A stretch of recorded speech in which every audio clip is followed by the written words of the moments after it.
Hazreti Adem'in yaratılışı Allah Celle Celaluhu'nun yeryüzündeki hilafet müessesesinin tesis edilmesine yönelik olduğuna buna dair tüm tefsirler izah etmektedir. Dolayısıyla bizim böyle bir ağır sorumluluğumuz vardır. Yani biz ilk insan olarak Hz. Adem'in zürriyeti olarak Allah Celle Celaluhu'nun bize tevdi etmiş olduğu görev, sorumluluk yeryüzünün hilafetidir. Yeryüzünün imar edilmesidir. Yeryüzünün huzura kavuşturulmasıdır. Dolayısıyla başta bizim böyle bir ciddi sorumluluğumuz vardır. En güzel surette yaratılan insan ciddi bir sorumlulukla yaratılmıştır.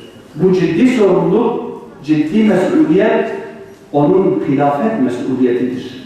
Onun Rabbine karşı olan duruşudur. Onun kul olduğunun idrak edilişidir. Dolayısıyla biz kendimizin şuuruna, kendimizin farkına varmak zorundayız. Kendi mesuliyetimizin bilincinde olmak zorundayız. Bizim diğer varlıklardan olan farkımız, bizi onlardan ayıran temel özellikle bizim insan oluşumuzdur. Yani sadece Allah Celle Celaluhu'nun bizi fiziki olarak diğer varlıklardan ayırt etmesiyle farkımız belirgin değildir. Nitekim bize benzeyen varlıklar vardır ama bizim asıl sorumluluğumuz Rabbimizin bize yüklemiş olduğu mesuliyettir, o da hilafettir.